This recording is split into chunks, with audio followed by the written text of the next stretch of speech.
linda, ay amor. Amor se tiene una razón para amar intensamente. Se descubre de repente que por ti late más fuerte el corazón. Ay, cuando nos llama la pasión, nos hallamos frente a frente para amarnos locamente y entregarnos sin reservas al amor. Ay, amor, quédate muy dentro. Aquí está tu rosa linda para vivir en tus sueños. Ay, amor, que me estoy muriendo. Es esta tu rosa linda que solo quiere tus besos. Ay, amor, aquí está tu rosa linda para vivir en tus sueños. Toma mi alma, bebe mi cuerpo, que por tus besos me estoy muriendo. Ay, amor, es esta tu rosa linda que solo quiere tus besos. Rosalinda, Rosalinda.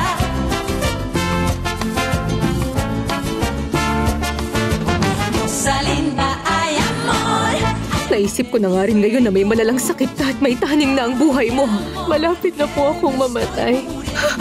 Si Erica, ayokong malaman niya na ang mama niya ay uhaw sa kasikatan at mas pinili niya to at ang kapritsyohan niya kaysa sa amin. Ang tindi ng mga panghusga mo kay Rosalinda. Pedra, paano natin to nagawa sa kapatid mo? Asawa ko, mahal ko siya. Nasasabi mo yan ngayon, pero kanina, hindi mo yan naisip nung ginawa natin. Ginamit mo lang ako. Saan mo nakuha ang litratong ito? Galing yan kay Berta. Berta? At hindi mo alam kung gaano kahirap hanapin ang babaeng yan. Kung totoong hindi nga siya nakipag-divorce kay Jose Fernando, siya pa rin ang tunay na asawa. Tingin mo, handa ako magsampa ng kaso at labanan sa kote, magaling nilang abogado. Hindi lang pera ang sangkot dito, kundi maging ang respeto at dangal ninyo. Ang hustisya at katarungan. Nakahanda na ang pera. Kahit anumang oras, pwede na tayong magkita para maibigay ko na. Mamayang gabi na? Oo. At gusto ko pag nagkita tayo mamaya, wala kang kasama. Kung alam mo lang, wala akong ibang iniisip nito mga nakaraang 2 linggo kundi ang mangyari ito. Tama na mga kalokohang yan. Saan tayo magkikita mamaya? Oo. Alam na alam ko ang lugar na yon. Sige, pupunta ako. Huwag mo akong paghintayin.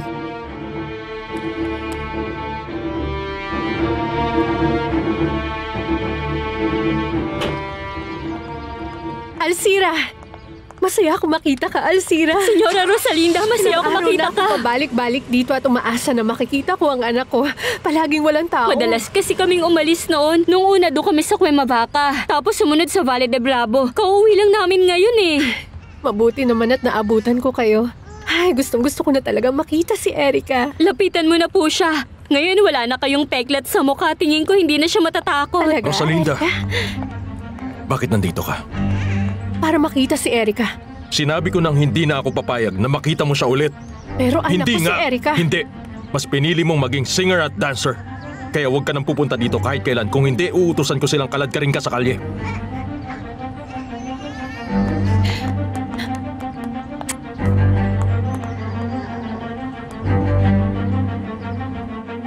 Masaya akong makita ka ngayon, Florentino. Ilang araw kang hindi bumibisita. Akala ko tuloy nakalimutan mo na kaming lahat. Ikaw talaga, Soledad. Abala kasi ako dun sa tindahan ng mga bulaklak at umaastang isang private detective. Ay, pinangangatawanan mo talaga. Siyempre naman, no. Kahit na yun na ang huli kong layunin. Pero kailangan ko siguraduhin na mapaparusahan si Valeria at matatanggap mo at ng iyong anak ang mamanahin yung 2 mula kay Alfredo. Nang sa ganon mabuhay kayo nang hindi na kayo naghihirap. Ay, Florentino. Meron pang mas dapat pang isipin. Meron akong mas inaalala. Huwag mo kong takutin, Soledad. Ano ba yun, ha? Hindi ako pwedeng magsalita. Nangako ako pero merong mas matinding bagay na dumudurog sa puso ko ngayon.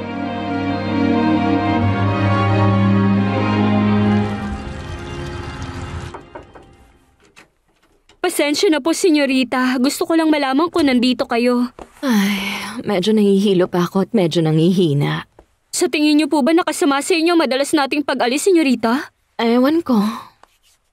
Dinala ba siya ni Fernando Jose sa recreational therapy? Opo, alam niyo namang siya ang the best papa sa buong mundo. Pero sapat na yung makita niya si Senyora Rosalinda para maging isang halimaw siya. Pumunta si Rosalinda? Nag-away ba sila? Opo, nagbitaw siya ng masasakit na salita at sinabihan niya na wag na siyang pupunta kahit kailan. Kawawa si Senyora Rosalinda. Karapat-dapat lang talaga yun sa kanya. Utusan mo ang driver na bilhin to sa butika. Ano na, bilisan mo! Sige po, senyorita. Gusto niyo bang iwan ko muna ang bata dito? Hindi. Isama mo siya. Kailangan kong magpahinga. Hindi ako makatagal sa batang yan. Tayo na, Erica. Sana ang mangmang na Rosalindang yun hindi na ulit bumalik sa bahay na to kahit kailan.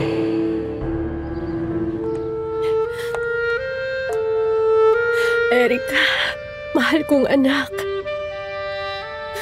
Kung alam mo lang kung gaano kasakit ang mabuhay ng palaging malayo sa'yo, anak.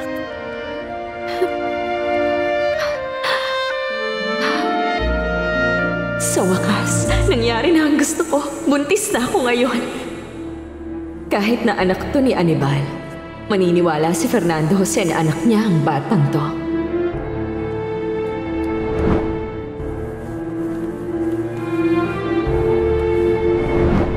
Ano pang pinagagagawa kong kalokohan?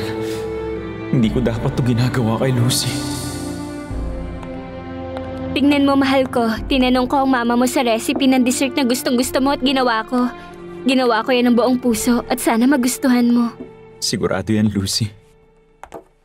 Ang lalim yata ng iniisip mo.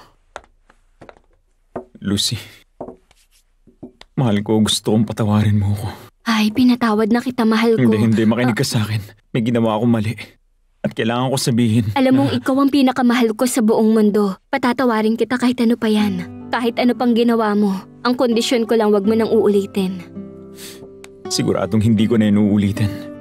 Pero mangako kang kahit anong mangyari, palagi mo ko mamahalin. Pangako yun, Anibal. Huwag kang magdududa, palagi kitang mamahalin. Palagi. Habang buhay. Hindi na kita pipilitin, Soledad. Pero masakit sa akin na makita kang nahihirapan. Kung meron ako maitutulong, wala kang kailangan gawin kundi sabihan lang ako. Hindi, Florentino. Sa kasamaang palad, walang makakatulong. Kung ganon, wag na lang natin pag-usapan. Alam ko na magiging matagumpay na singer si Rosalinda. Yung kaibigan ko na may-ari ng tindahan doon sa may gilid, lagi akong pinupuntahan pag may nakita siya na dyaryo at magazine kung saan nandun si Rosalinda. At may mga tao na pumunta doon sa akin dahil gusto nila na magsimula ako ng fans club ni Rosalinda. Ano sa tingin mo? Ayos ka lang ba, anak? Opo, Mama, huwag po kayo mag-alala. Bakit ka umiiyak, Rosalinda? Ano nangyari? Sabihin mo. Pumunta ako kay Fernando Jose dahil kay Erica. Pero pinaalis niya lang ako. At masasakit ang sinabi niya. Hindi ko na raw pwedeng makita si Erica kahit kailan. Ano ka mo? Hindi yun pwede mangyari. Florentino! Oh, Lola Florentino! Saan ka pupunta? Mama! Anak ko, Rosalinda, tahan na. Si Erica. Ramdam ko, Natalia. Nawawala na siya sa akin. Sa tingin mo, meron na siyang gustong iba? Hindi. Mahal niya pa rin si Fernando Jose. Pero alam ko talaga, tapos na ang lahat sa kanila. Kung ganoon, wala ka nang dapat ipag-alala pa. Hindi. Sigurado akong may bumabagabag talaga kay Rosalinda. At kailangan kong malaman kung ano yon. Sobrang ganda talaga dito. Gusto kitang singilin sa suggestions na binigay ko sa'yo. Nga pala, kumusta kayo ni Fedra? Ganun pa rin. Sinusubukan naming maging tahimik at mabuhay bilang pamilya. Pero walang namamagitan sa amin. Sabi ko sa'yo, pagkatapos ng ginawa at panloloko ni Rosalinda sa akin, parang ayoko na magmahal. Fernando Jose! Paano mo nagawang sabihin ang mga ganung bagay kay Rosalinda? Anong klaseng lalaki ka, ha? Isang klase ng lalaki na pinoprotektahan lang ang anak mula sa masamang impluwensya ng kanyang ina. Yung kanyang ina na inaalala lang ang anak kapag nagsisisi at nakokonsensya sa mga pinaggagawa niya. Ganyan ka na magsalita. Hindi ako makapaniwala sa'yo. Walang duda na totoo ang sinasabi na madali ka maimpluwensyahan. Yun din mismo ang mga sinabi mo kay Valeria Altamirano. Ipapaalala ko lang sa'yo na ibang-iba ka sa mama mo. Hindi ka anak ni Valeria Altamirano, kaya hindi mo siya pwedeng gayahin at pag-isip na katulad niya.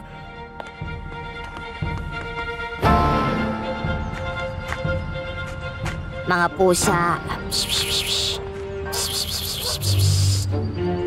Mga pusa.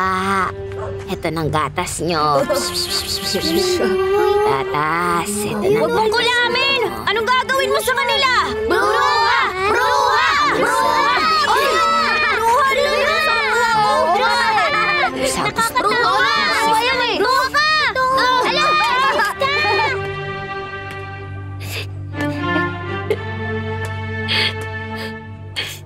Hindi nila ako mahal. Wala. Walang nagmamahal sa akin.